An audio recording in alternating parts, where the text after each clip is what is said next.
حضور علیہ السلام سے حرم کی جانب جا رہے ہیں۔ کوہ صفا کے قریب عبداللہ ابن جدعان کا گھر ہے۔ قریب سے گزرے تو آگے سے ابو جہل آ رہا ہے۔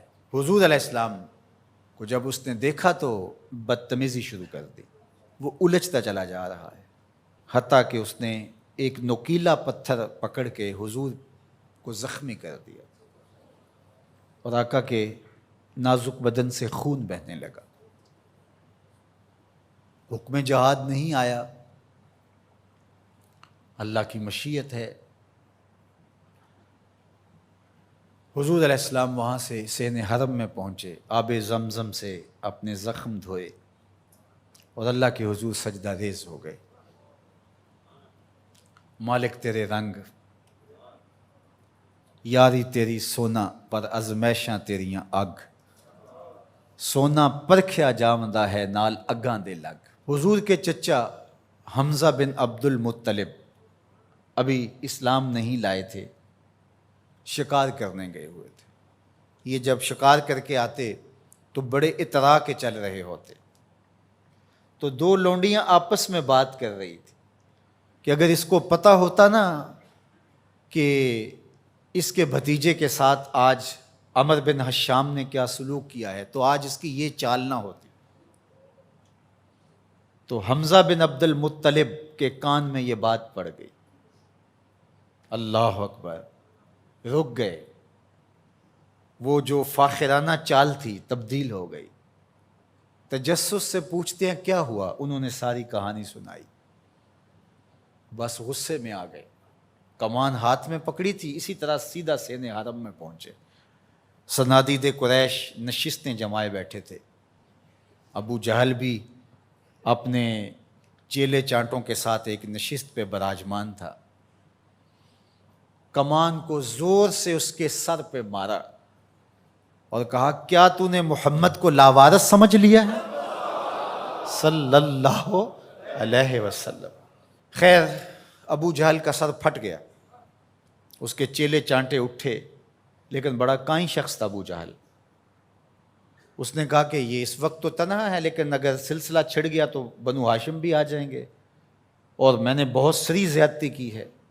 اس نے کہا بس بس بس چھوڑ دو، مجھ سے کچھ ہو گیا تھا۔ اب حضرت امیر حمزہ حضور کو تلاش کرنے لگے، اور حضور سین حرم میں سر جھکائے سجدہ ریز تھے، اور یہ جا کے پاس کھڑے ہو گئے، یا ابن اخی، اے میرے بھائی کے بیٹے۔ حضور نے سر نہیں اٹھایا، پھر انہوں نے کہا یا ابن اخی، اے میرے بھائی کے بیٹے۔ حضور پھر سجدے میں سر رکھ کے رو رہے ہیں، پھر انہیں تیسری مرتبہ کہا یا ابن اخی، اے میرے بھائی کے بیٹے۔ حضور سجدہ ریز ہے۔ میاں صاحب فرماتے ہیں اسی کسے دے کچھ نہیں لگ دے تے نہ کوئی ساڈا دردی۔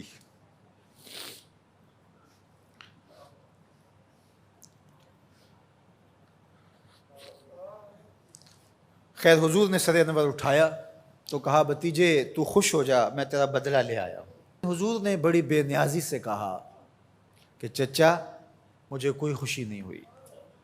کہا میں اتنے بڑے سورما کا سر پھاڑ آیا ہوں۔ کہا مجھے کوئی خوشی نہیں ہوئی۔ بخت یاوری کر رہا تھا۔ دوسرا جملہ کہا تم کیسے خوش ہو گئے؟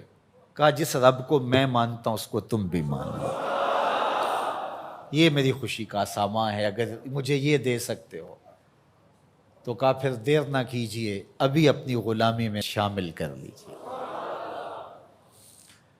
یہ ہوتی ہے اپنے مشن کے ساتھ وابستگی۔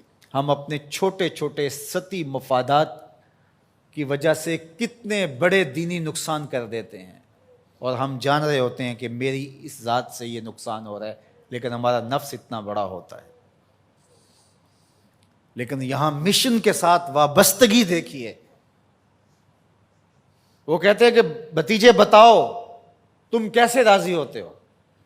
تو جو حضور بولتے ابو جہل کے ٹکڑے ٹکڑے ہو چکے ہوتے چند لمحوں کے بعد، لیکن کہا نہیں، میں اس سے راضی ہوتا ہوں کہ جس رب کو میں مانتا ہوں وہ اس کو تو مان لے.